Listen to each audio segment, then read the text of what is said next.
Greetings, Boo Believers! Welcome to Deadsville Daily Boos. I'm your host, Ronin James. I am a director here at Deadsville, producer of content, filmmaker, runner of studio, stuntman, stunt coordinator, all that fun stuff. You guys should know all this by now. If we have any new people, and I'm also the idiot that always forgets to turn his phone down when he goes live. Got to add that to the resume, right? So, at least I know you can hear me. So, how we doing? Day 2 of this lovely week, and a few things in the horror headlines that we can look at. I see we have Steph Infection, Maddie Meek, and Kelly Weber watching. Hi, everyone. And Kelly says, Daddy in parentheses. I guess I give off daddy vibes, huh? Is that the I definitely got dad jokes in case you haven't seen the videos. Plenty of dad jokes. Joe Carana checking in. Hey, Joe. How you doing, brother? Thanks for checking in. Joe asks, hey, Ronan, how can I stream the new Godzilla movie? It is not out yet to stream, Joe. It might still be in theaters. I haven't heard any streaming news on it yet. I guarantee as soon as they announce it, we'll have we'll let you know here. But there's probably pirate sites I don't recommend that will probably, unless you know your way around them, they will infect the shit out of your computer or phone or whatever with viruses. Unless you're skilled at those things. There's probably some bootlegs of it out there, but no, it's not streaming yet, but I'm sure it's coming soon. Hey, Les Price checking in, fellow stuntman and actor, voice actor. Oh, Nate Lundy checking in. What up, legend? What up to you too, brother? The Wolfman from Late Night Zero. How you doing? What else we got? Who else is checking in? Well, Steph Infection says, hey, right? Didn't I see that somewhere? Yes, there it is. Steph Infection says, hey. So, thanks for tuning in, everybody. Long-time stuntman, worked on a bunch of stuff. You've seen me die once or twice, no doubt. And now I have semi-retired from hitting the ground, and I coordinate and direct and rig and produce and do this and create content and talk horror with you every day now, Monday through Friday at 5 o'clock. Anthony Noble checking in. What's up, brother? From Canada, once again joining us. Thanks, Anth. We're going to take a look at some of your videos today. I'm going to queue it up after we go through some of the stories, but Carly Shinichi, did I say that right, Shinichi? Carly, did I pronounce that? I'm terrible with pronouncing names sometimes. So welcome, Carly. Thanks for joining. We're going to jump right into my tease story today, which is the Ghostbusters release date gets moved up. And lo and behold, this is on Fangoria. It's on a bunch of other sites as well. But Gil Keenan's sequel to Ghostbusters Afterlife is getting bumped up in the queue. Here's our picture. We see lots of Ghostbusters here, which I'm digging. There's like 8, I think we count all together. There's 3 on the right and 2, at least 5 on the left, because you see that little backpack over there. So we're looking at least 8 Ghostbusters here. Very cool. Good news for those of you who've been eagerly anticipating the arrival of Gil Keenan's Ghostbusters Frozen Empire. According to THR's Aaron Couch, the highly anticipated sequel to Jason Reitman's Ghostbusters Afterlife will now be along 1 week sooner, landing in theaters on May 22nd rather than the previously reported release date of March 29th. I'm sorry, March 22nd rather than March 29th. So a whole week early. This thing, they're probably eager to get it out. I wonder if something else is coming out that they don't want to go up against that following week. Here's an official plot synopsis. In Ghostbusters Frozen Empire, the Spengler family returns to where it all started, the iconic New York City firehouse, to team up with the original Ghostbusters, who've developed a top-secret research lab to take ghostbusting to the next level. But when the discovery of an ancient artifact unleashes an evil force, Ghostbusters new and old must join forces to protect their home and save the world from a second ice age. Very cool. We've watched the trailer. We've looked at the posters here. We've analyzed this one. We saw Slimer in the poster. Les Price checking in, 200 stars, dude. Thank you so much. Appreciate that, Les. And Alexa Caranta Kelly checking in. Hello, Alexa Ghoul. Thank you for checking in, baby bat. Really appreciate that, Les. Totally. John Smitham checking in as well. What's up, John? We're talking Ghostbusters Frozen Empire. It's coming out a week earlier. And let me clear this off here. Oh, I don't want your subscription, Fangoria. I'm good. Let's see. Ghostbusters Frozen Empire cast is, as you may have already heard, sprawling and includes Dan Aykroyd, Bill Murray, Ernie Hudson, Paul Rudd, Kumail Nanjiani, Patton Oswalt, James Acaster, Emily Aylin Lind, Finn Wolfhard, McKenna Grace, Celeste O'Connor, Logan Kim, Andy Potts, and last but certainly not least, the great Carrie Coon. There's a trailer here in case you missed it. I don't know if we need to watch it again. I'm pretty sure everybody is caught up on the Ghostbusters trailer. So, yeah, are we looking forward to this coming to theaters a week early? Frozen Empire. It must be testing well. Doesn't need reshoots. It must have tested well in front of the test audiences, and they liked what they saw.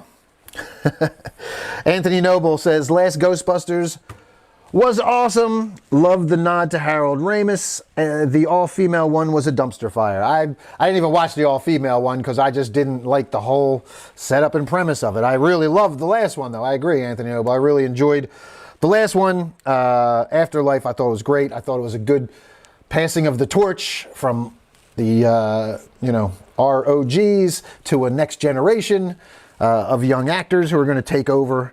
And yeah, I really enjoyed that last one. I thought it was well done. I like that they took it out of New York and kind of put it in a rural setting and kind of stepped away from the city.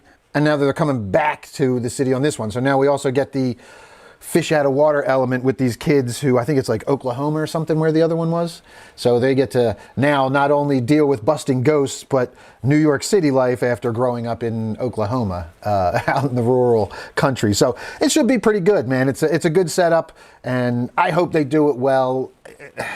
The last one was written really well. I liked it. I loved the nod to Harold Ramis as well. I will say that, man. I got a little choked up when we saw that Harold Ramis ghost step in and help him with the steady the lasers, the steady the proton packs. Man, it was good. Kelly Weber says, I would watch anything with Paul Rudd. Yeah, I got to admit, I'm a big Paul Rudd fan too, man. He's fun. I really liked Ant-Man. Anthony Noble says, especially Ant-Man. Yeah, the first Ant-Man was great. I thought he was great. I think they tried to do a little too much in that Quantumania movie and make him bigger of a hero. Make Ant-Man bigger of a hero, no pun intended, than he actually is. With the whole world ending and all that kind of stuff. But yeah, I really enjoy Paul Rudd as well. Mike Roushey checking in. What's up, Mike? Thanks for tuning in. Nate Lundy says, hoping for the best with it. Same, man. I really hope they do a good job. Did you like Afterlife? I liked Afterlife. I thought Afterlife was really good. Do more. Add on to it. Mike Moran checking in. What's up, Mike? Thanks for tuning in. In case you're just joining us, we've been talking Ghostbusters Frozen Empire. It's going to release in theaters a week earlier than planned. So that was our first little bit of news we tackled today. We got a bunch more, don't worry. A bunch more to go through here. So my usual haunts. This one comes to us from Fangoria. We're going to close that out. If you want to discuss Ghostbusters Frozen Empire, feel free. I've got my Slimer, my Slimer plushie up here. Because we talk Ghostbusters quite a bit these days. Comes up often, so we keep Slimer on deck. We have other plushies, as you see. We also have was just watching Hatchet the other night. So we got our Victor Crowley out here, and always room for Critters and Godzilla, and of course, Maddie Meek's handiwork here with the Wolf Daddy, the Mini-Me. Also, you notice her handiwork with the baby Cthulhu here. Crocheted. Both of these crocheted, hand crocheted by Maddie. And then I got a nice little punk rock kitty. Looks kind of like Ghost or one of my other white kitties that's no longer with us. But that one was from Steph Infection. So thank you for that. All right. Let's check in with Anthony. He says, if you want to see something funny, YouTube, any visit Paul Rudd has done on Conan O'Brien. He gets in to play a clip of his new movie, everything, but it's always the same scene from Mac and Me. That's funny. That's funny. His old, yeah. All right, Nate. Stay rad, brother. Thanks for checking in, man. Appreciate it. All right, let's move on to some more news. What do we got on the next up on the agenda? We'll save that one for last. The list. Here we go. Here's one for our toy collectors. I know we have some watching right now. Andrew Christopher Cannon checking in. What's up, brother? Thanks for tuning in. We are looking at Pinhead 8-inch scale figure is available from Trick or Treat Studios. And this is on JoeBlow.com from Cody Hammond. 2023 marked the 35th anniversary of the release of the 1988 film Pumpkinhead, which was the feature directorial debut of legendary special effects artist Stan Winston. Scream Factory celebrated the anniversary by giving the film a new 4K and Blu-ray digital release, and now, soon after 23 came to an end, Trick or Treat Studios is celebrating Pumpkinhead with an awesome 8-inch scale figure.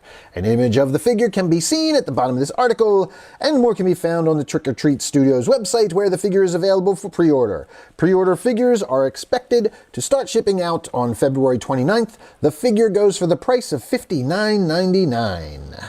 And let's jump to the figure and take a look, shall we? There's more to read, but let's see what he looks like. Ooh, pretty. What's up, Andrew? We're looking at Pumpkinhead, and that's a pretty cool figure. I wonder if the arms are like ball joints, so that, because I see it's like raised up like this. I wonder if they like kind of rotate like ball joints in the socket. That would be pretty cool. We'll give you lots of options to pose his arms in. The sculpt is really nice. Yeah. Comes on a little stand. That's pretty cool. I know some people who appreciate that. It is pricey, that's for sure, man. 60 bucks. And it's what, 6-inch or 8-inch, did they say? I don't know. Pumpkinhead figure is 8-inch scale, making it larger than the rest of the line. It is approximately 10 inches tall. Figure includes a stand and is packaged in a display box. So it's 8-inch scale, which makes him, because to human scale of 8 inches, Pumpkinhead is bigger. So he's about 10 inches tall. That's pretty cool. All right, let's go back and read our story here. It is pricey though, man, I will agree. That is pricey, 60 bucks. Winston crafted the Pumpkinhead story with Richard C. Weinman and Mark Patrick Carducci, drawing inspiration from a poem by Ed Justin. Carducci then wrote the screenplay with Gary Girani. The film has the following synopsis. After his son dies in a hit-and-run accident, Ed Harley seeks revenge against the teenagers responsible. With the help of a local witch, Ed summons the vengeful demon Pumpkinhead to hunt and kill the group of friends. But when Ed discovers a bond between himself and the creature, he begins to have second thoughts about employing the vicious monster, and he fights to end Pumpkinhead's murderous rampage before it's too late. And yes, the biggest name in that one was the legendary Lance Henriksen, who played the grieving Ed Harley. And here's some information on the figure. We'll jump to that. Anthony Noble chiming in, that's beauty. I added a Pumpkinhead figure and comic to my collection when I heard the Evelyn's Casket song. Yeah, I had a feeling, I have a feeling Evelyn's Casket would like these. But, all right, here's the information on the Trick or Treat Studios Pumpkinhead figure. Scream Greats features iconic characters from some of our favorite cinematic masterpieces. Each highly detailed figure is in 8-inch scale and will be perfect for display in any collection. The Pumpkinhead figure is 8-inch scale, making it larger than the rest of the line. It is approximately 10 inches tall. Figure includes a stand and is packaged in a display box. So, there you have it. The Pumpkinhead figure from Trick or Treat Studios. Trick or Treat Studios, it's not cheap stuff. I'm not surprised at the price tag, but it's also very high quality stuff, and I assume limited. They're not going to have a ton of these. I forget if they say what they're limited to or anything. No. Excuse me. I guess they'll know once they get all their pre-orders in. So, Les Price checking in. I worked with Lance on Alpha Rift. He's chill as fuck. Yeah, I wasn't on the same days that Lance was there. I was only there for training days for Alpha Rift, helping with the fight and sword choreography, some of that stuff. So I did not get to Lance Henriksen. Yeah, definitely one of the ones that I haven't worked with yet. And yeah, very cool. Post a pic if you got one, Les. Do we have one? Yeah. All right. Well, there you have it. The Pumpkinhead figure from Trick or Treat Studios, Scream Greats line. All right. Speaking of people we've worked with, Les Price and I, and we've both worked with the person who's the subject of this next little story I'm going to read. We're going to jump to JoeBlow.com. Another story. Actually, we were on JoeBlow.com. Staying on JoeBlow.com, another Cody Hammond story. This one, They Turned Us Into Killers clip. Scout Taylor Compton revenge thriller is now on Blu-ray, DVD, and digital. And there's Scout Taylor Compton, who Les and I worked with on the most recent horror film shot in this area called Stalked. And you can follow Stalked.movie, I believe it is, at Stalked.movie on all the social medias and stuff. And it's got a pretty star-studded cast, including the Wishmaster, Andrew Divoff, and Nancy from Nightmare on Elm Street, Heather Langenkamp, just two of the many in the cast. But it also stars our new friend Scout Taylor Compton, who Les and I got to work with on a stunt. We won't give it away here. We won't give anything away, but she was awesome to work with.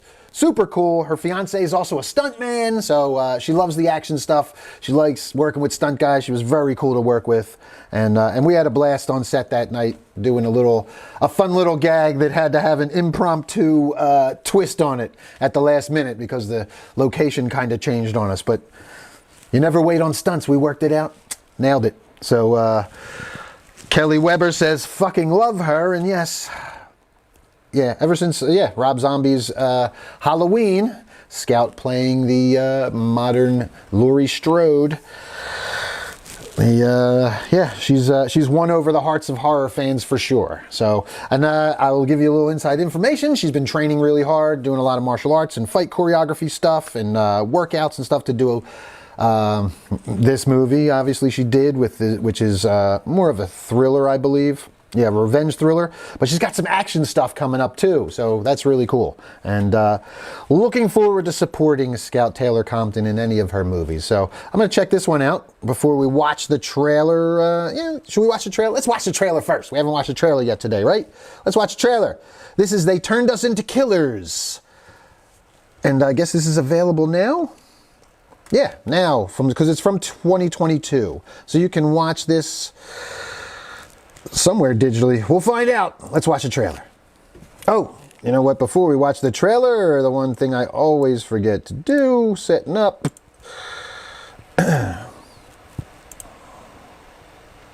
Switching my device so that you guys can also hear the sound. Here we go.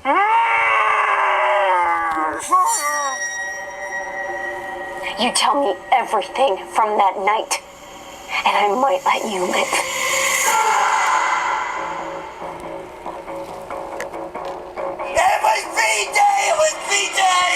Shit is strong. Don't give it to anybody who can't handle it. You trust me? Let's have some fun then. When trust is broken. I thought he was what I wanted, but instead, I got somebody who's manipulating and controlling. Motives are questioned. He drugged me so that his brother could have his way with me. And I trusted him. Murder from the past resurfaces. His father killed someone! That mystery from 40 years ago. He killed her. He murdered her. So when this girl came in and started talking, she was super whacked out. When innocence gets stolen. She slit her wrists. That's how she killed herself. Lives get taken.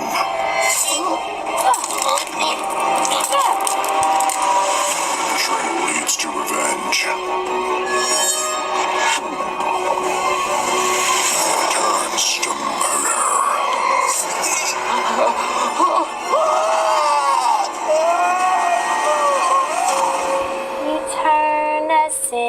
to killer. Oh, what are you afraid of, little old me?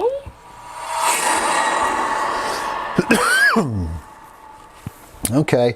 I recognize a couple of the actors in there. That must have been made locally. That has to have been made around here. It said something about Phila Dreams or something. Productions. TJ Lachlan checking in. What's up, TJ? Ben Speck also checking in. What's up, Ben? Thanks for tuning in, guys. Let's read this story, because that looked like it was shot around here. Or at least, yeah, it had to have been.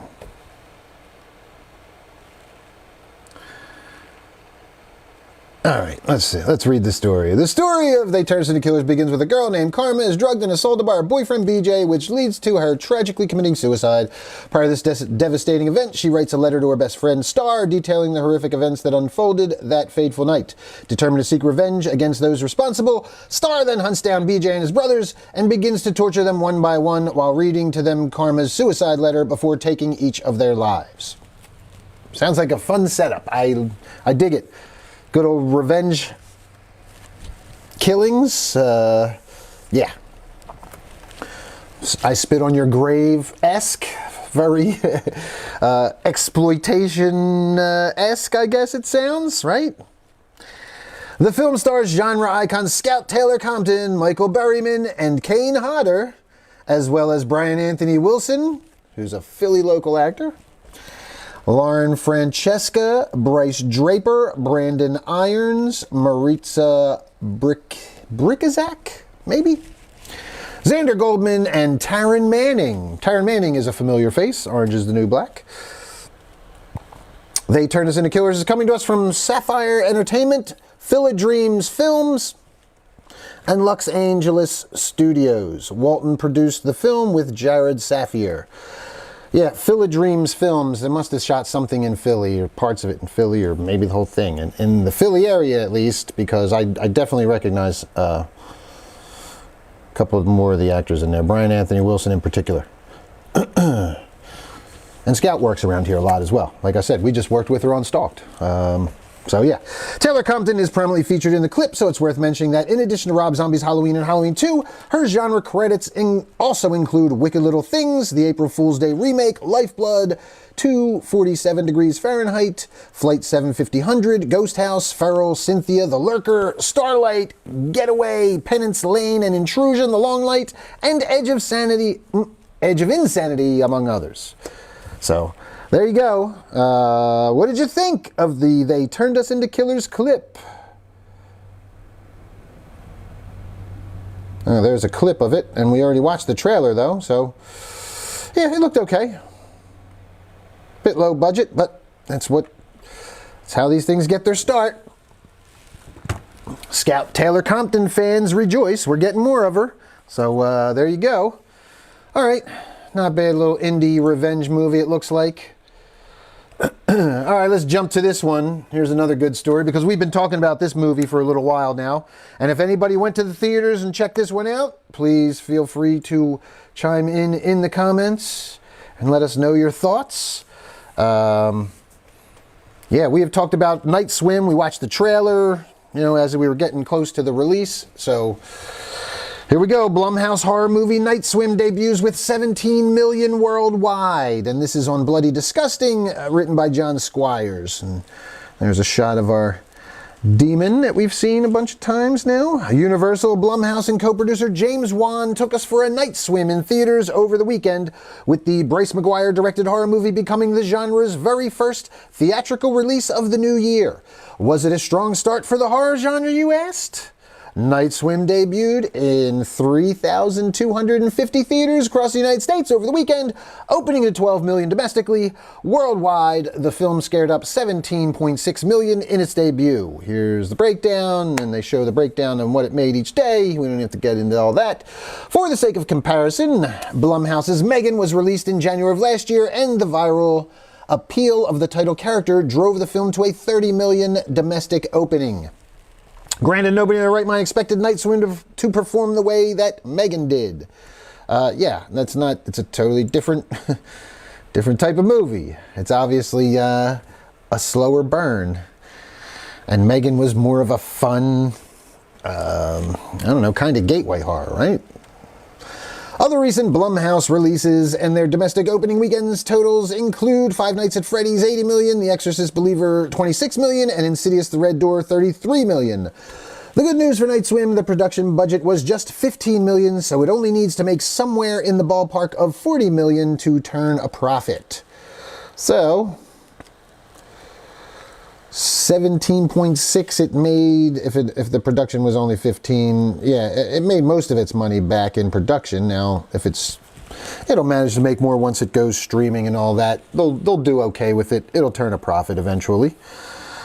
The bad news, reviews for Night Swim haven't been great. Megan Navarro wrote in her review for Bloody Disgusting, almost a decade later, Maguire's feature expansion of his short film, also titled Night Swim, showcases more ways to mine terror from the aquatic concept, buoyed by a great cast, but a familiar formula and simplified mythology threatened to sink it all.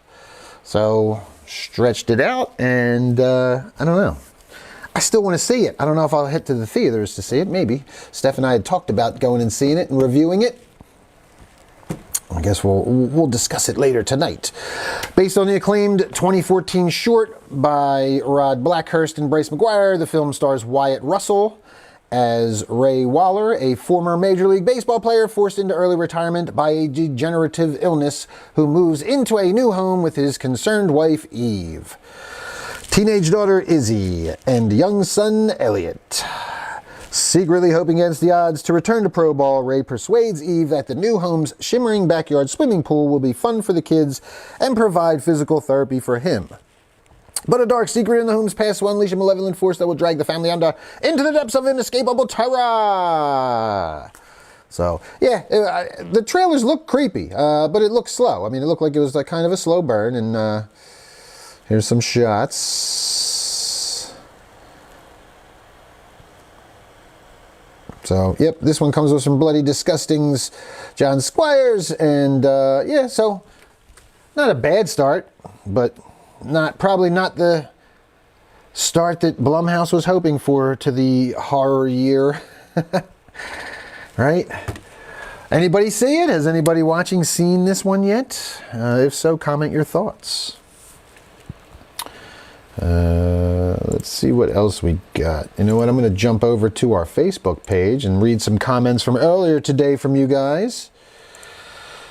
So we had, we still have to get to our trauma news. And, yeah, if you saw, I'm not going to read the story, but Willem Dafoe regrets revealing his Beetlejuice 2 spoiler. And what it was the character. He revealed who his character was, or what his character was, got out there. He kind of let it slip. So he let the cat out of the bag, and he regrets it. Then we had a few comments on here. Let's check it out, what your thoughts were. I didn't want to read the story. I mean, I kind of have an idea. I know. I'm not going to say anything. I'm not going to say any more. I'm just going to read comments. Logan Sear says, I can't wait for this sequel. I've been waiting literally since I was a kid. We can jump and look at it too. Adam Zacco gave me the the oh boy face, the old face. Anna Ogier, been waiting. And Reese Bowling, absolutely wicked. Thank you for the tag. Always, Reese. Thanks for checking in. So, yeah, I bet he regrets it. Because Tim Burton probably was like, what the fuck are you doing, dude? What did you do? I didn't want anybody to know that. God damn it. So, yeah, the cat's out of the bag. I'm not going to spoil it. If you want it spoiled, you can just Google this story. Go to ihorror.com or Bloody Disgusting. They're all carrying it right now. Willem Dafoe regrets revealing his Beetlejuice 2 spoilers. So, yeah, that one is... Is that the one we have? Nope. Here we go. Oh, we got another trailer. Okay, there it is. The Willem Dafoe one on iHorror. Yeah, and that's still their lead story, so we won't jump to iHorror today. Usually iHorror is my go-to, right? But today, Joe Blow has been killing it with the stories. Bloody Disgusting has some good stuff today, too. Actually, Bloody Disgusting has quite a few stories we're going to jump to now. So where is... Let's check out another trailer. You guys want to watch another trailer? Monolith trailer. Evil Dead Rise heroine Lily Sullivan continues down the horror path this February. And there she is. If you enjoyed Evil Dead Rise and you liked the final girl, the adult final girl, the main heroine, actress Lily Sullivan, she's back. She's back. And we have a trailer. So we're going to check it out. I dug her. I thought she was pretty good, man. I thought she was pretty good in it. I really liked the mom. I thought she was it Alyssa Sutherland? She was fucking fantastic, but obviously she's not coming back. But Lily Sullivan was good, so here we go. Let's see what we got. A little less than 1 year after Evil Dead Rise arrived in theaters, star Lily Sullivan is back here in early 2024 with the brand new horror movie Monolith from Wellgo USA. Wellgo will release Monolith in theaters and on digital February 16th, 2024. The film had its international premiere at the 2023 South by Southwest Film Festival in the Midnighters section to rave reviews. Watch the official trailer below, which is loaded with those raves. All right. Matt Vesely, or Vesely, looks like Vesely. We'll go with Vesely. Matt Vesely directed Monolith, written by Lucy Campbell. In the upcoming horror movie, while trying to salvage her career, a disgraced journalist begins investigating a strange conspiracy theory. But as the trail leads uncomfortably close to home, she is left to grapple with the lies at the heart of her own story. Monolith is a bold, unnerving, and claustrophobic film with one actor and shot in one location. Oh, man. The film explores questions of truth, privilege, conspiracy, and the fact that each of us sees what we want to see and believes what we want to believe. Truth is no longer the great monolith that underpins the world. Power is. Truth is power, but only for those with the voice to tell it. Does the truth hold any intrinsic value in a world so easily manipulated? Well, I guess they kind of lost me with the one person in a fucking... all right, let's watch this trailer. My hopes went down rapidly when they said one person, one location. I want to tell you a story. Ooh, that's cool, All though. you have to do is listen. I've gone back to the mom and dad's for a bit. I thought coming back here would help. Maybe you need a break. I don't need a break. I need a story. But I am stuck.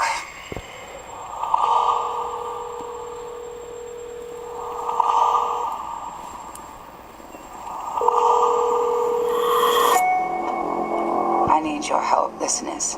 An anonymous email, an object filled with unknowable power. Is there anyone out there that knows anything about these bricks? When I listened to your podcast, I thought, that's that damn rock. It's the visions that really get me. It feels violent. My grandfather has changed, replaced with something else. Stop. Hello? Before I received my break, I had a very strange vision. How do you know if you're having these visions?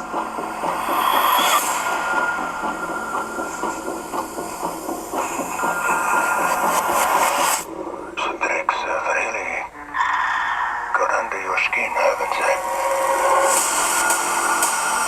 This is some kind of sick joke. You need to be careful. Something awful is coming. I listened to the new episode. You sounded kind of messed up.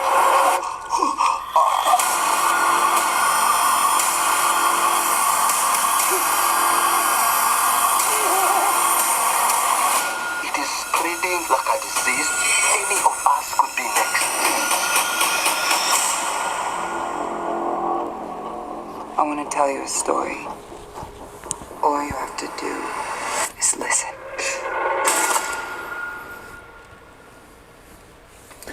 All right. Creepy enough, I suppose, but yeah, I'm not into the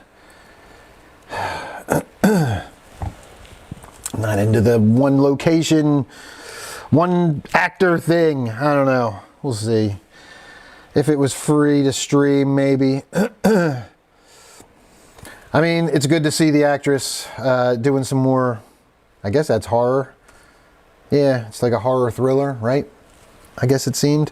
Oh, well, what'd you guys think? Let's check the chat. Anthony Noble says, ugh, another single place movie like Phone Booth Snore. Yeah, I know. I fucking saw Phone Booth years ago in the theater, and while it held my attention, I didn't ever feel the need to see another one person in a phone booth movie ever again. So this is one person in a house, apparently, in a cabin. I mean, they get out and move around, it looks like. At least there's a big location. And I have people that, you know, the call-ins could be kind of creepy. You know, listening to stuff, listening to talk, it could be creepy, we'll see.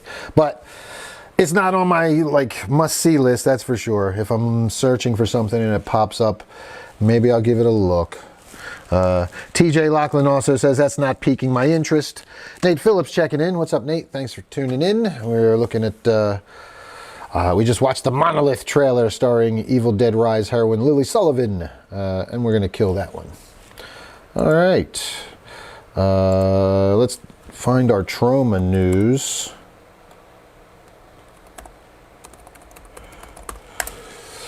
The one thing that I don't have up on here, even though we have a bunch of other stuff. Yes, here we go. Bloody Disgusting has it. So we talked about this one. Our friends at Trauma. Shout out Frankie Bones and Lloyd Kaufman, of course, and all of our friends over at Trauma. Doug Sackman, Special Effects Whiz, and Sergeant Kabuki Man. Hopefully we get back to work on the Sergeant Kabuki Man sequel soon. We did the trailer Les and I worked on with a bunch of guys, and Doug Sackman and a lot of the other Trauma crew. Shot it before pre-pandemic. We shot the teaser for it. And then post-pandemic, everybody has been very busy. I know everybody's been working on other shows, and I know Doug has been booked non-stop working on a couple series. So it's all about finding the time to get that thing done, I think, at this point. But while you wait, we've got 4K restorations of Toxic Avenger and more Trauma classics coming streaming this year on Trauma Now. And yes, this is from Rabid Grannies. Look at that. Fucking creature mouth cam about to eat a granny. I'm guessing it's a rabid granny about to eat another eat a regular granny. So that looks cool though. Very cool practical effects. Right up my alley. Stephen Fixer says, I'll watch it if it's free on that last one we were looking at. Anthony Noble says, at least Phone Booth had that prostitute that punched the phone booth and broke her dick hand. I laughed so hard. I forgot all about that scene. Shit.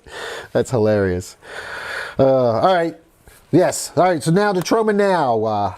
While we wait for Macon Blair's upcoming remake of The Toxic Avenger, Trauma has announced today that the original movie's brand new restoration is coming to streaming. Starting in February, streaming service Trauma Now will premiere 4K restorations and new transfers from the original materials of a number of classics on the 15th of every month.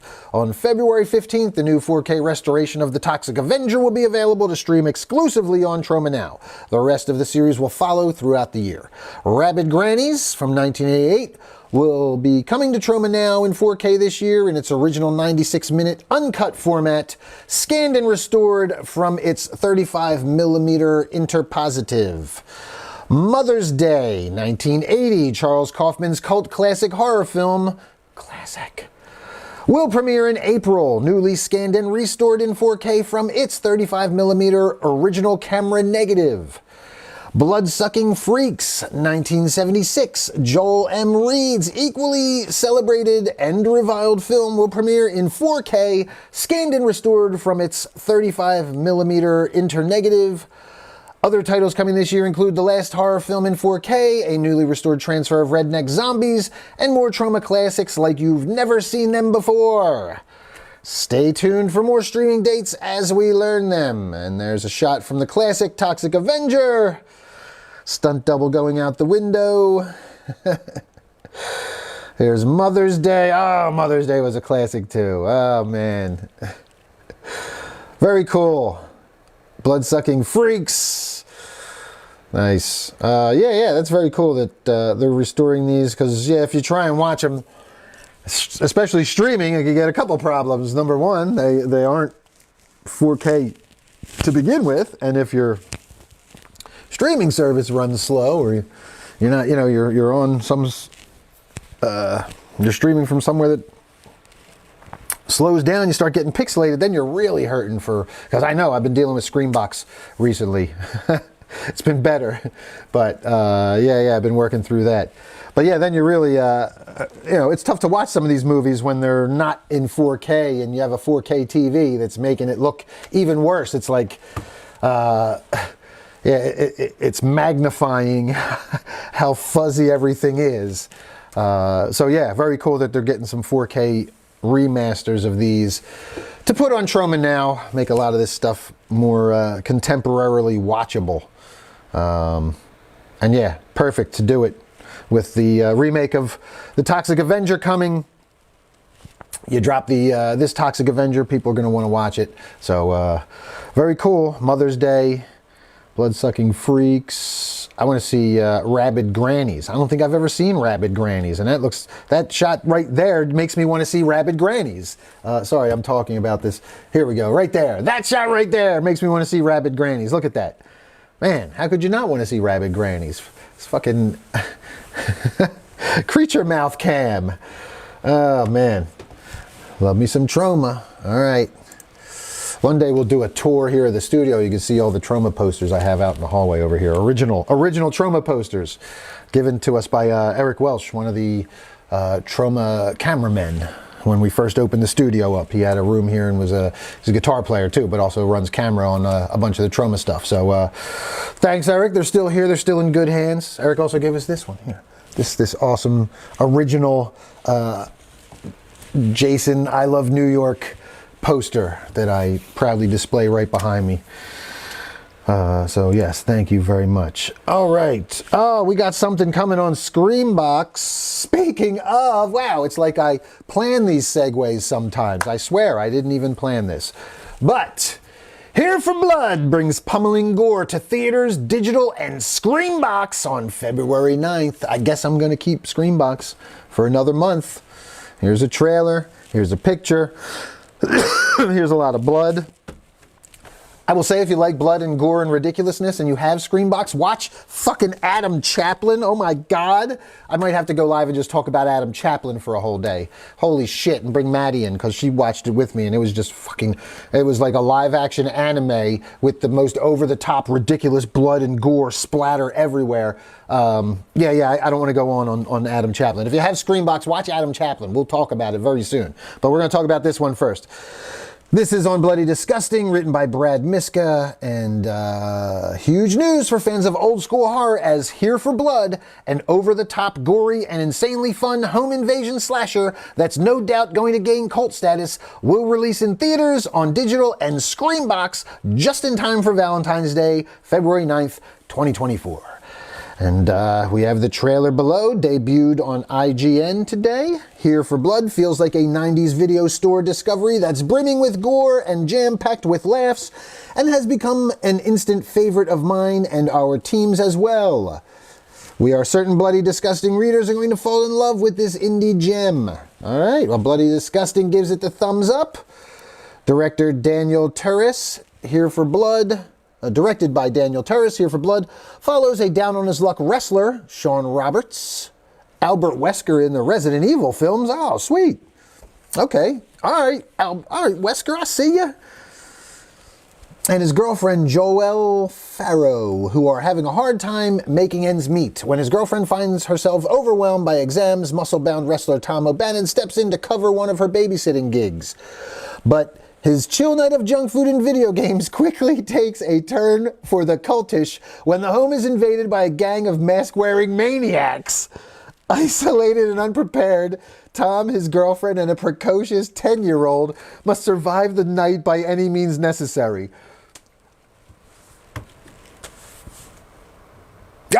I'm sold. I'm in. I'm in. I'm in. Holy shit. I'm in. I'm so in. I'm so in. Fuck. Wesker is a wrestler, and now he's got to fight wearing maniacs. Oh, dude. Oh, yeah. I'm in. I guess I'm keeping Scream. Definitely keeping Scream Box through February. All right, let's get back to this story here. Oh, man, that sounds so fucking good. The film premiered to rave reviews at last year's Fright Fest in Glasgow, following a successful festival run which saw it pick up 6 awards at Toronto After Dark. Here for Blood returned to Fright Fest for an encore screening, this time in London. Since its UK premiere, the momentum surrounding the film has only heightened, with Film Threat calling it a heart-pounding roundhouse punch of a good time, and Daily Dead adding, when you're done, you might have to fight the urge to stand up on a folding chair, wave a Canadian flag, and yell, "Hell yeah, brother." Written by James Roberts, the film also stars Maya Mislievich from The Boys, Tara Spencer-Nairn, and Michael Thoreau, with rocker Dee Snider lending his voice to a decapitated skull. It just gets better. Holy shit. Okay, we're going to watch this trailer here. Are you guys ready for this? Oh my God. This sounds fucking amazing. Please show the Dee Snider voiced skull in this trailer. All right, are we ready? Hold on. Yeah, raise that Canadian flag. It's a fucking Canadian production. That's so rad. Hell yeah, Anthony Noble. Represent. All right, I need this before we watch this trailer.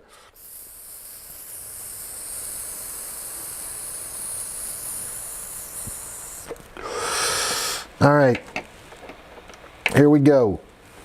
Here for Blood.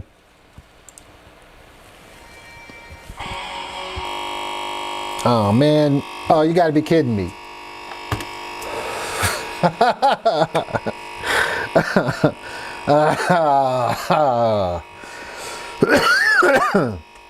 Well, there it was. The laptop crashed right before I started the show. So I figured we were safe to make it through the whole show. Of course, I go to watch a trailer and we get a crash. So I will read your chat here, guys. Join me while I reboot. It usually only takes about 30 seconds or so, less than a minute probably. But, dude, if that doesn't sound like the awesomest setup ever, the guy who played Wesker in the, I mean, it probably wasn't, there was probably a stunt double in there too, but he was pretty intimidating. I dug him as Wesker in the Resident Evil movies.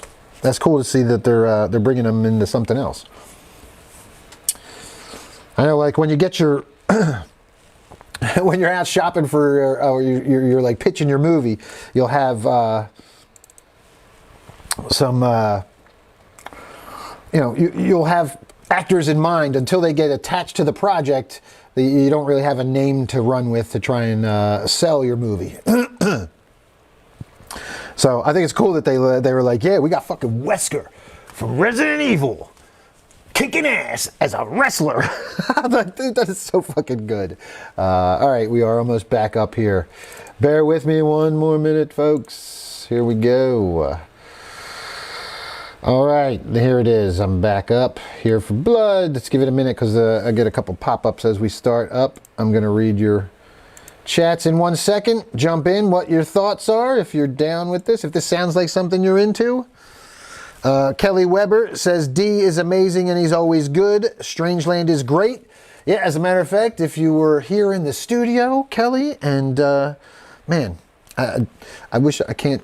The camera's over there, and it's like right next to the camera. There's a Strangeland poster. I have the Strangeland movie poster.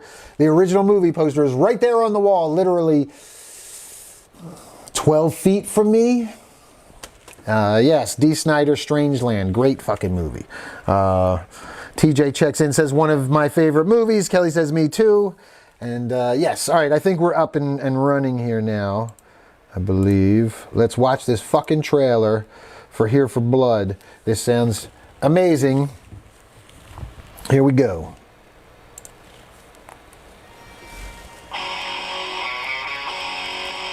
I need you to babysit for me. You need to do what? He's down! Come on, on, Phoebe. I don't know how to take care of children. All he has to do is just keep the kid alive for a couple of hours. It's really not that hard.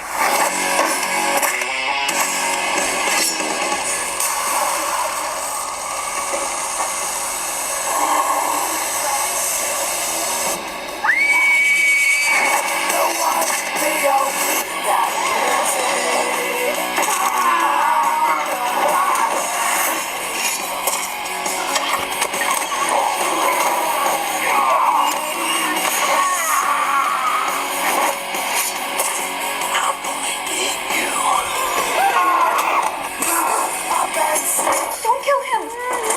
I'm not gonna kill him. I'm just gonna bash him.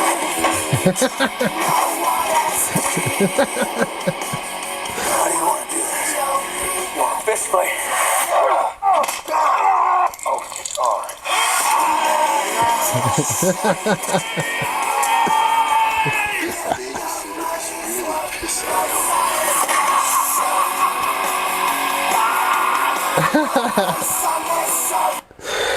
That looks fucking great. Oh, yeah, that looks fucking great. Oh, my God. That's fucking awesome. Hell yeah. Oh, that's so good. All right, we're going back to it. Yeah, man. That's so fucking cool looking. TJ says, yeah, I want to see that. That's right up my alley. Kelly gave the horns. Blood, gore, and so much more. This film is a hell of a lot of fun, said Brad Miska, managing director of Bloody Disgusting / Cineverse. It's the kind of film you go into knowing you're in for a ride, and it delivers on every front. It's funny, outrageous, and still completely original. We know Screambox fans are going to go nuts for this film, and we can't wait to share it with them. Writer-producer James Roberts added, we are beyond thrilled to be working alongside Cineverse and Screambox. Partnering with their outstanding team of hardworking visionaries was a no-brainer. They understand and respect the horror genre, and most importantly, they understand and respect the horror audience. This absolutely feels like the right home for a film like Here for Blood. And that's awesome, man. Start screaming now with Screambox on blip, blip, blip, blip, blip. And you got all that. Try not to get it on Samsung TV. But yeah, Roku it works. Prime Video you can get it. And oh, dude, that fucking poster's awesome. Oh, yeah, that's fucking great. Oh, it's so cool. Kelly checks in, says, I was surprised in recent years how close horror and wrestling run together. Makes sense. Yeah, they've had a couple attempts at wrestling and horror mixing movies. This one looks like it's going to be the funnest, though. That looks like a ton of fun. And this one looks like it's all in one place. It's in one house. But not just one character. So it's a home invasion movie. That's pretty smart, man. It's man, that's a good, I mean, you just rent a house and you get insurance on it. And then you have this wrestler smash a bunch of stunt dudes up and trash the fucking place. And shoot your whole fucking thing in a house. And you shoot it for like a couple weeks and boom, there you go. Man, that's a good fucking, oh man, I love it. I fucking love it. Well, what did you guys think? Check in. I thought it was cool, man. They had like the home intruders each have different masks and stuff, and they look pretty interesting and pretty original, like most of them. Like the one looked like a upside down ghost face mask, but it had light up eyes glowing and shit. So a little variation, but some of the other masks were pretty cool. And yeah, the dude that played Wesker, Sean Roberts, yeah, he's awesome. He looks like he does a great job at it, man. Kind of a meathead with the heart of gold. That's great. All right, there it is. Here for Blood. It's gonna go to theaters too, man. I might have to see where this is in theaters before I watch it on Screambox. That's the best way to see some of these, and to support some of these movies, especially if you get a chance. If this thing is in a theater near you, go check it out. I'm going to have to look and see February 9th what if we have Here for Blood in any theater. It's probably like Regal or something, because AMC probably won't have it. It'll probably be Regal. All right. Well, that does it for that story. But yes, Here for Blood. I'm looking forward. I'm here for Blood. That's for sure. All right, we're going to do one more news story, Boo Believers, and then I'm going to wrap it up and get out of here. I got some more videos to edit. We shot 3 more little funny shopping with your man videos yesterday. One of them we released already. If you saw, it's out there. Number 4, the shopping with your man, or shopping with men, we might just call it shopping with men. We're going to get out of the supermarket too at some point. Well, we've done one in the dollar store and we've done a couple in the supermarket, but maybe we'll go to like Victoria's Secret and stuff like that too, or like the I don't know, the underwear section of Walmart. That could be interesting. We'll see. All right, make sure you check it out. We're doing these dumb little skits because that's what gets us a bunch of views, and you got to reach a certain amount of views until you can put ads on your videos and reels and all that stuff. So these quick hitting little 15-second dumb skits are easy to crank out, and also they seem to get a lot of views. They're getting us closer and closer to our goal. So please share them and love them and like them and ha-ha them is awesome. Ha-ha them, that's great. Ha-ha and share and send them to your friends and tag people and all that fun stuff, and be sure to comment and all that good stuff. And yes, we appreciate it all very much. Stars today from Les Price, thank you very much. Yeah. Still doing our thing. Steph and I will be shooting some content tonight, I believe, or at least planning some stuff. And then tomorrow in studio, Les will be joining us. So we will have Les and Steph, sorry, Grim Diesel, I should say. Grim Diesel will be joining us in studio tomorrow, along with Steph Infection and Maddie Meek and myself, and we've got some stuff in the works. We're going to do some writing and some brainstorming, and yes, we have more silly content on the way. So make sure you like and share and follow and subscribe and all that fun stuff. Comment and haha and invite your friends to follow. That's the big one. The 3 dots on the profile page, invite your friends to follow. We appreciate that. Thank you very much. All right. One more news story, and then we're going to take a look at some of the videos Anthony Noble sent me of his horror collection. So here we go. Bloody Disgusting's got a list for us. We love lists. Woo! We love lists. Stay home, watch horror. 5 splatter comedies to stream this week. And we're going to be familiar with some of these because we love good splatter comedies here in Deadsville and on Deadsville Horror Talk Daily Boos. If you watched our top 10, you know, Steph and I both had a good amount of horror comedies in there. So here we go. We're going to go through these horror comedies you can stream, splatter comedies you can stream. And this comes from our friend Megan Navarro on Bloody Disgusting. And I recognize that picture right there. We'll get to that. Whereas splatter movies wield gore and carnage like a weapon to evoke visceral response, splatter comedies push the on-screen violence and gore into outlandish territory for the sake of a hearty laugh. Peter Jackson and Sam Raimi, for example, began their filmmaking careers defining the modern splattered comedy with their early works, pushing the boundaries of taste, horror, and humor through cartoonish bloodletting. This week brings the arrival of a new splatter comedy, which we've talked about a bunch here and we've been looking forward to. We've watched the trailer, and hopefully if you watched the show, you know we're eagerly anticipating Destroy All Neighbors, presenting the perfect excuse to laugh your way through the excess entrails and arterial spray the niche subgenre has to offer. These 5 splatter comedies vary in style and tone, but all seek to tickle your funny bone through humor, fun, and a whole lot of guts. So here we go in preparation, because Destroy All Neighbors comes out the 26th, I believe it is. January 20. Oh, no, I'm sorry. It's the 20. No, it's the 12th. It's this Friday. That's what it is. Yes, it's this Friday, because I had to watch it early before we have our show that night. All right. Here we go. Here's our 5 Blood Diner has to offer. Not Blood Diner, Bloody Disgusting has to offer. Blood Diner is on the Roku channel, and this is a cult classic. Before becoming a standalone film, Blood Diner was initially intended to act as a sequel to Herschel Gordon Lewis's Blood Feast. That change resulted in a zany 80s horror comedy that remakes the splatter classic. The premise is essentially the same at its core.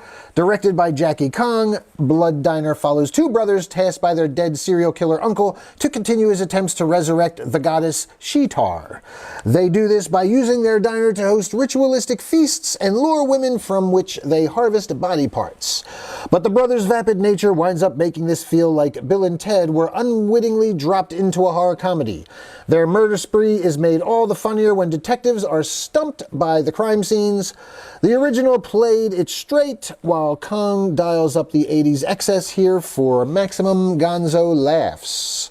And yeah, it's like Sam Raimi before him with he took the original Evil Dead, which was a straight horror movie, and then he got a budget to make it bigger and better, and he decided, let's make it cartoonishly over the top. So yeah, and it was a good move, because the first one had already the original had already garnered attention as a horror movie. It says a straight horror movie. So when he went and did I need to jump out here. So when Sam Raimi went and made the remake and turned that slapstick horror in, it was like we hadn't seen much like that before. So it was like a fresh take on the same idea, and kind of sparked a lot of copycats, like most success stories often will, right? We've seen it. So there it was. It was originally supposed to be the sequel, but instead they went the Raimi route and made it a comedy. Now this one I haven't seen in a few years, but this one's a good one. And if you've seen Feast, be sure to check in. You can watch Feast on Plex, the Roku channel, and Tubi. Feast presents an anything-goes, crass and raunchy attitude that doesn't take itself too seriously right out of the gate, except when it comes to the gore. Directed by John Gulager and written by Patrick Melton and Marcus Dunstan, Feast assembles an eclectic bunch at a roadside bar, then traps them there as deadly monsters descend. Characters get introduced via humorous archetype cards before quickly being dispatched in goopy, bloody ways. Gulager delivers a gruesomely over-the-top creature feature with its tongue firmly in cheek, but with a breakneck speed and emphasis on practical effects and action. And yes, if you haven't seen Feast, I highly recommend it. It's offensive at parts. It's hilarious. The acting's great in it. The gore and blood is over the top. The creatures are all practical and look awesome. It's gooey. It's fucking, yeah, I mean, you see the picture of the girl here covered in blood. Yeah, man, Feast is a really good one. And this one was one, the trivia on Feast, if I remember correctly, it was one that was, who was it? That Matt Damon and Batfleck. Damon and Batfleck, they did like that Project Greenlight, I think it was, and this was one of the winners of Project Greenlight. So Feast, I'm pretty sure that was the story behind it. But yeah, they made sequels and stuff too. Fun movie, action-packed, fast-paced, really good. Creatures were fucking awesome. Some really good gory kills in there. Steph Infection checking back in. What's up, Steph? We just got done talking about this movie, Feast. If you haven't seen it, check it out on Plex, the Roku channel, and Tubi. It's probably from what year? I forget what year it was. Maybe 20 years ago, man. But yeah, it was a really good creature feature. The classic Reanimator. And you can watch Reanimator all over the place. AMC Plus, Arrow, Fandor, Canopy. I never even heard of those last 3. Midnight Pulp, Plex, Screenbox, Shudder, and Tubi. And there you see this loose retelling of H.P. Lovecraft's Herbert West Reanimator goes for the jugular in terms of gore and laughs thanks to the director Stuart Gordon, producer Brian Usna, and actor Jeffrey Combs as Herbert West. West's creation of a reanimating agent brings dead tissue back to life, which proves disastrous for roommate Dan. His girlfriend Megan, played by our friend Barbara Crampton, and the higher-ranking administration of Miskatonic University. It's Coombs and his quirky character that provides most of the laughs in this blood-drenched feature. But so too does the film's villain, the horny severed head of Dr. Carl Hill. If you've seen this a dozen times already, consider revisiting as a double feature with Suitable Flesh when it arrives on Shudder later this month. And yeah, we've talked about Suitable Flesh. And yeah, we've seen Reanimator. That's a good one. Definitely a good one for the list. I haven't watched it in a while. I did watch Jeffrey Combs in my number 2 movie of 2023 that we reviewed on Deadsville Horror Talk, and Steph Infection's number 1 movie, Onyx the Fortuitous and the Talisman of Souls, in which Jeffrey Combs plays Bartok. And yes, he does a great job in that one, so check that one out. One of our highest, both of us, one of the highest ranked movies of the year. That and Godzilla -1. So there's your top two movies of the year from me and Steph. Just reversed order. All right. The classic Street Trash is on AMC Plus, Night Flight, and Tubi. And, dude, can we just talk about Night Flight for a second? Does anybody subscribe to Night Flight? I have them. I follow them on like Instagram and stuff, and they have commercials and all. And Night Flight used to be like a music video TV show. It was like a show that came on late at night. If anybody's like old, some of you undead folks might remember. Night Flight was a music video show that used to come on late at night and play like weird, crazy stuff in between music videos, crazy clips of gross movies and stuff like that. I'm pretty sure, yeah, it was like a music video thing. But now they're back as a streaming network, and they're playing like some of the craziest 80s like cult classic and beyond, like just weird stuff. So this one's on Night Flight. This is Street Trash. This one is a classic, and you see the... Oh man, such a good movie. Brittany Fox checking in. Hi, Britt. Hello, thanks for checking in. We are talking about the 5 splatter comedies you can stream this week, according to Bloody Disgusting's Megan Navarro. Our friend Megan Navarro. Set in Brooklyn... Sorry, I jumped the gun and I left a word out. Set in a Brooklyn junkyard with a cast of characters comprised mostly of homeless people, the film follows their wacky adventures made even wackier when a local liquor store owner starts selling them Tenafly Viper, 60-year-old hooch that's gone bad and melts any drinkers from the inside out. Street Trash takes the gory practical effects of the decade further by making the blood day-glow colors, a vibrant signal not to take this splatter movie seriously, even when testing the boundaries of humor and taste. If you need an extra incentive to hit play on this one, a reboot is on the way. So, that I didn't know. There's a reboot of fucking Street Trash coming? Wow. I wonder if they're going to stick with the green blood. That would be cool. It should glow now. Yeah, man, I remember when I was a kid watching Street Trasher. And all the blood and ooze, and it was, it turned it, melted you from the inside out. Yeah, really good. All right. Here we go. Here's another one. Look at, man, I mean, I have Screambox, thank God, because now I am able to watch zombie-ass Toilet of the Dead. And, yeah, look at that. That's a screen cap right there. So fucking, that's a still. Zombie-ass Toilet of the Dead. I mean, is this Asian cinema? This has, yep, yeah. It came from Machine Girl, Dead Sushi, and Robo Geisha. Yep.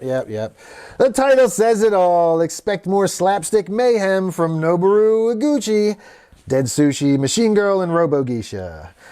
A group trip goes awry when teen Maki devours a fish with a parasitic worm. It sparks an undead invasion like no other. Oh my God. Poop-covered undead, potent farts, and more are promised in this over-the-top, gross-out horror comedy. Splatter comedies often test your gag reflex. Oh, splatter comedies often test your gag reflex through unrelenting gore gags played up to comedic perfection. Noboru Gucci escalates the carnage with the repulsive inclusion of, well, zombie ass. Oh my God, Step Infection says no, and why? Oh my God. Hey, I have Screenbox now. Steph Infection, guess what we're watching? Woohoo! Zombie ass, Toilet of the Dead. Oh man, leave it to the Japanese. Japanese cinema is so crazy, man. Yeah, it figures, man. It figures. Along with Dead Sushi, Machine Girl, and Robo Geisha comes Zombie Ass, Toilet of the Dead. Steph saying not a chance. Oh man, what do you guys think? Are you in for Zombie Ass, Toilet of the Dead? This is our 5 splatters to watch. Brittany sent stars. Thank you again, Brittany. Thank you so much. Really appreciate it. Thank you, and thank Les earlier. You guys rock. Thank you for jumping in here. I know everybody gets busy too at different times, so feel free to jump in and out and chime in when you can if we're talking about something. And I re-upload the replays. You can always listen to it, watch it again later on Facebook, or you could go over to YouTube and should I start uploading them to Spotify? You want to listen to them while you drive around in your car, running errands or anything like that? I could always upload them. You can listen to the day's show the next day, maybe, if I just upload it right afterwards. Who knows? Say so in the comments. Yes. And if you're in for Zombie Ass Toilet of the Dead or the Street Trash remake we have coming, we're going to watch a classic like Reanimator, I highly recommend Feast, man. If you haven't seen Feast yet, watch Feast. I definitely recommend that one. And all these other ones we've probably seen before. Blood Diner. Yep. All right, that's going to do it. There was. Thanks, Megan Navarro and Bloody Disgusting for another great list. All right. I need to get my my stuff back up here on the other thing since our crash midstream. But here we go. I need to find... Oh yeah, it's in Messenger. As I said, I'm going to show... Yesterday we looked at TJ's horror collection. He sent us in a picture. Sal Sermania checking in. What's up, Sal? Tuning in again today. Thank you, brother. Appreciate it. Thanks for joining the show. Feel free to chime in. We just talked about some classic old movies. I just closed out all of our news tabs. We're about to wrap up after we do some fan mail, if you want to call it. Let me go through my... where are you? I got so many messages coming in. There we go.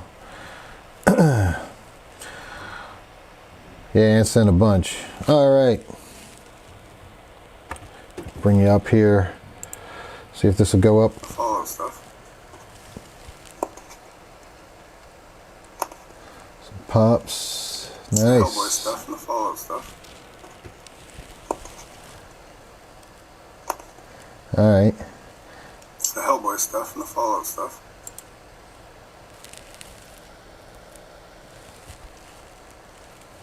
Some Jason. Ooh, oh shit, nice. Got the signed Freddy in there. Good stuff.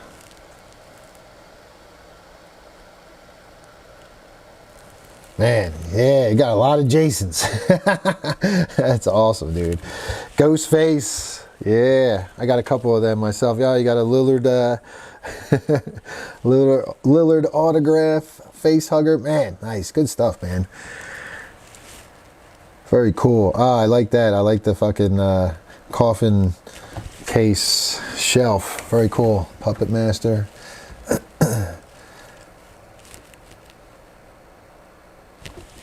Awesome. I got some Army of Darkness. All right. Take a look at the next one.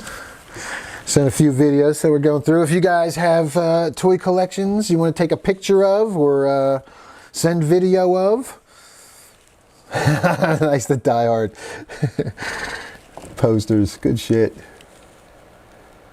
Yeah, feel free to send them in. We will. I'll show this at the end of episodes. We can check out your collection. Oh, there you go. Walking Dead figures, nice.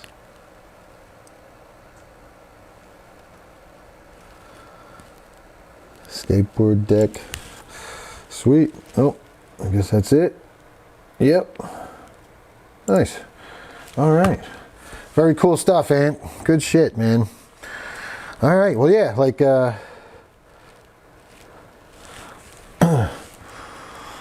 if you guys have a toy collection you want to send pictures of, we could take a look at them here. And video, whatever. Send it through a DM. I'll pop it on. But appreciate y'all tuning in. And yeah, I guess that's going to do it for us for today. Once again, make sure you like, follow, subscribe, all that kind of stuff. Yeah, if you don't already, listen to Deadsville Horror Talk on Spotify and Apple Podcasts and Rumble and all those fun places where you can hear podcasts, watch podcasts, there's videos, all that stuff's out there. And also make sure you share those sketch comedy videos. Plenty more coming. I'm about to go edit another one and get it out there to y'all. So yes. Also, Steph Infection and I will be back with another episode of Deadsville Horror Talk. You could check out the last couple episodes now if you haven't already. We did Godzilla -1, and then we did our top 10 horror films we reviewed. Well, it was like our Deadsville Horror Talk top 10 each of 2023. So strictly based on movies we reviewed on Deadsville Horror Talk that we both watched. We made a top 10 list and compare. You can check it out. It's also in my header. That's what it's called, on my Facebook page. So you can see which ones Steph and I chose. And then you can email us or jump in the live chat and tell us what idiots we are, or why your favorite movie didn't make it. Sometimes your favorite movie didn't make it because we both didn't see it and it wasn't reviewed on the podcast. So if we didn't review it on the podcast, it wasn't eligible for that. I know some people have been like, why isn't this there? Because there's a lot of movies, we didn't get to watch all of them. And sometimes one of us sees something the other one might not see. So we only review stuff that we both see. And a lot of times it's stuff we see together, so we might just not have gotten a chance to watch your favorite horror movie together from 2023. But you can feel free to send it to us, tell us what it was and why, and we'll give it a look, and maybe we'll review it on a future episode of Deadsville Horror Talk. All right, that's going to do it. I got to get out of here and go do some work. Thank you guys all for checking in. Appreciate it. Thank you for the stars. And yeah, until tomorrow, stay spooky.